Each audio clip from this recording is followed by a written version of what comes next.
rock and roll. Okay.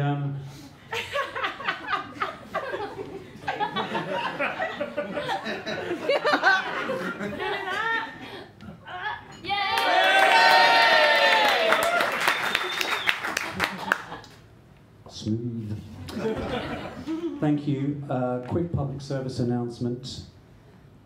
This is about 5 minutes, this. And then more comedians like we've had will be coming on. They'll be great. Traditionally, at this point in the evening, I think I tell you a little bit about myself. It's bright.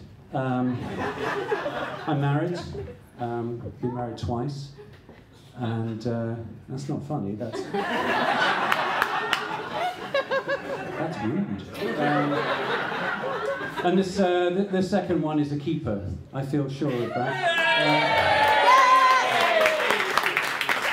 You're going to need to calm down because there's better stuff than that. Yeah, so many reasons why this second partnership, I think, will just run and run. You may have been already transfixed by my tailoring. I hope so, because it was expensive enough. When we got married, had a bit of a role reversal. I'm going to stereotype here. I know there's a couple of people in the room who will be getting married at some point later this year. And traditionally, I would say, it's the woman who spends a little bit more on the wedding accoutrement. Not in our case. Oh no. This was 600 quid. I mean, that's, yeah, for me, that's a lot of money. That's where I'm wearing the shit out of it, because I need value for money. So ain't just for the wedding.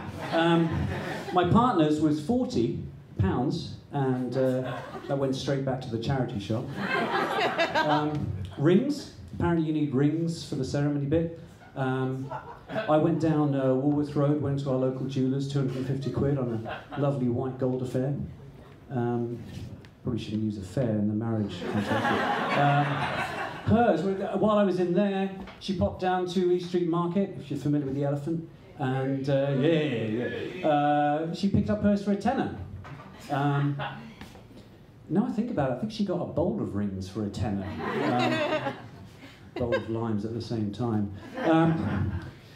The more keenly observant amongst you, maybe the more romantically desperate, will have clocked that I'm not actually wearing my ring. There's a good reason for that. I feel philosophically kind of opposed to the fact that you need to have a bit of jewellery on to show your commitment, right? It's what's in here. It's in your everyday actions, your behaviour towards each other. Also, I thought, well, Monday night, West End.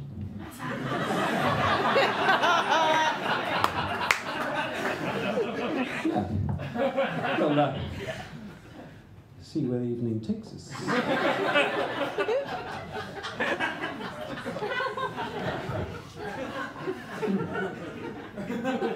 Hello, Laura. Why else is she great? Well, I'm a middle-aged man, and yep, that's hard to believe as well. I'm a middle-aged man, and I get stuck in my comfort zone a lot. It's comfortable. But my partner's very, very much into pushing boundaries, and that's good. That's very healthy. Helps you grow. Can be difficult. The other night we were together, and how can I say this? I felt very, very restricted, very much under pressure, really squeezed. And you know, by the end, I was kind of just bent over the kitchen table. I was sweating and crying and staring at this greatly shrunken weekly allowance because she'd been experimenting with family finances, and that was very hard. Okay, well, so yeah, you get it. She's great. She's wonderful, fantastic. You're probably thinking, what the fuck's she doing with you, Grandad? It's a fair question. It's a fair question. I've got some stuff.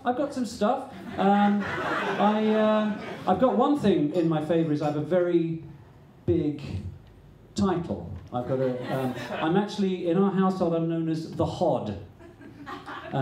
What the hell is that? The Hod. You're supposed to ask that. The Hod is Sounds like a sexy bricklaying role play, but it's not. It's actually the head of domesticity. Now, if I may, I've clocked the crowd, and there's one or two of you in the audience. It's the men I'm looking at. Again, to stereotype, but there's a few men in here who I think are going to be in trouble on the domestic front sooner or later. Right? You're going to need a little bit of help and support. And as the Hod, I can help you with that. All right? Now, the Hod is a title that has great power. And as we know, with great power comes an enormous electricity bill. Thank you for that line, Johnny. So if you can complete these two challenges that I'm about to tell you about, then I can bestow that title on you. Are you ready? Yeah. Number 1, do the washing up. Okay, yeah. I know what you're thinking. You're thinking, piss off, I already do the washing up, you tool. The fact is, you don't do it to my standards. When you're the Hod, you're up here. I need you to do the washing up, and I need you to do the washing up wearing the pink, ethically sourced latex gloves. Nothing else. Just the gloves. I will be inspecting. Number 2, and this one is tough. It's kind of like a solo ascent on K2 without oxygen or crampons. It's a big one. Just a bit of context. So last year, a friend of mine came to stay. Lovely man. Hadn't seen him in a while. We went out, had some beers. Next morning, I'm buttering his crumpets as he likes, and he's upstairs taking care of himself, and thinking, you've been a while. What the hell's going on? What I'd forgotten about him is that he has a terrible diet. He lives on the M&M's diet, which sadly isn't the colourful candy. It stands for meats and monsters, the energy drink.